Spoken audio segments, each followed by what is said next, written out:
Patrice, and welcome to Journey to Care. I decided to start this YouTube channel with the intent to share my journey, expand my reach, and add value to help transform the thought process of others who may be going through some kind of a health and or emotional challenge. So I hope to inspire others as we all navigate this thing called life. Today, my journey is a testimony of God's magnificence. It's a journey that reminds us that miracles are still happening. We know that in all things, God works for the good of those who love Him and have been called according to His purpose. So a little background about who I am.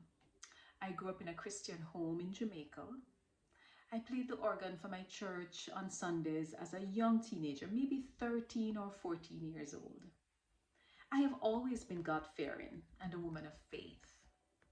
But it was not until I was thrown in the lion's den that I realized and witnessed God's favor.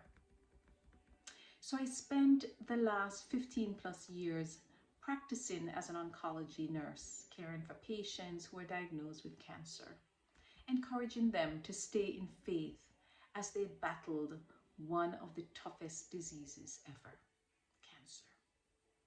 If someone had told me that I'd be on the other side of the table sooner than I realized, I would not have believed them. So to put things in context, I have never missed a doctor's appointment. I did everything right. I ate right, I exercised, I lived what the average person would call a clean life. But over a year or so ago, something just did not feel right. I always felt full whenever I ate or had something to drink. I had started losing a few pounds. I felt quite lethargic, and that went on for a couple months. So I was referred to a gastroenterologist by my physician, who's a GI doctor specializing in issues related to the stomach. And he performed upper endoscopies, but they came up with nothing of significance.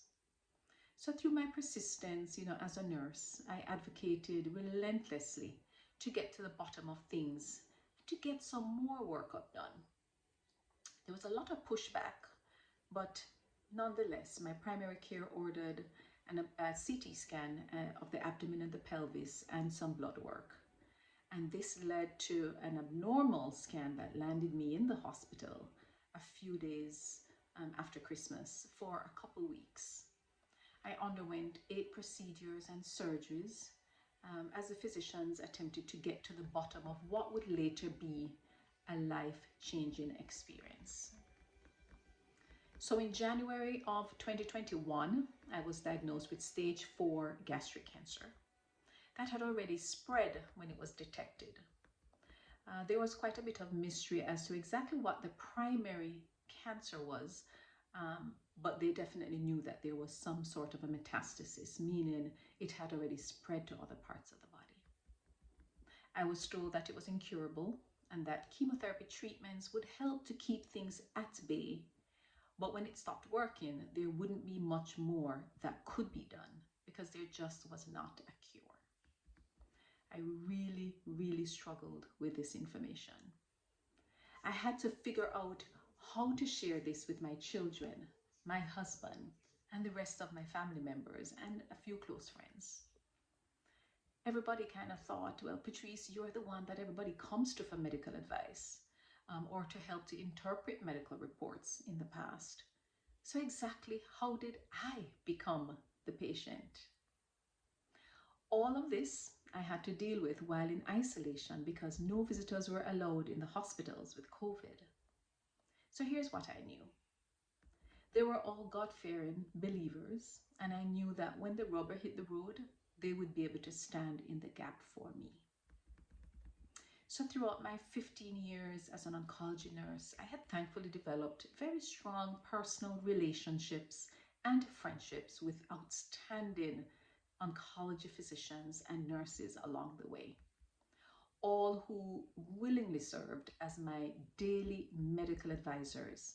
What a blessing that was. I took my patient hat off and put my nurse hat on and went to work to get a solid medical team together. At this time, I sought second, third, and even fourth opinions. It is interesting, though, how God works. You know, He led me to the profession of nursing as a second career, not just in any specialty area of nursing, but specifically in oncology, knowing that He needed me in training and with the right people in my corner. A takeaway I'd like to emphasize that helped me navigate my way as I battled this cancer is that we each at some point have gone through a dark valley, or we're going through one, or we will go through one throughout the course of life. It may not be cancer or terminal disease. It may be a broken relationship, a bad marriage, a broken friendship, a difficult work situation. But whatever it is, think very carefully about the people that you decide to keep in your inner circle. They may serve as a source of strength or an unnecessary burden as you go through your journey. Thankfully, the Spirit guided me to seek wise counsel. I invited godly, mature Christians and prayer warriors who served as my intercessory team. They all had different backgrounds and totally different perspectives. During that very first hospitalization, I can recall, I never turned on the TV. There was just too much negativity there. I spent my time either reviewing and researching medical journals, spending time in the Word, or listening to gospel-led songs that kept me focused on the fight that I had to gear up for. So that was my first takeaway. Be selective about the people you invite into your space. Another takeaway: the fight with any illness you may encounter, especially cancer, starts in the mind. I realized early on that this would be a fight of a lifetime, so I had to armor up. I always told my cancer patients in the past that 60 to 70% of their battle had to do with how they mentally approach the reality of their circumstance. So I knew that without faith, I would lose. And so I had to remain optimistic for a favorable outcome. As you can imagine, I had a lot of questions that I sought answers to. Why was this cancer placed in my path? What's the learning that needed to take place here? How do I make this mess my message? So for this takeaway, know that for every adversity that you may be faced with, be aware of your thoughts. They can be crippling, so do not allow the negative ones to control you. This is part 1 of my journey. Please stay tuned and join me for part 2. Thank you.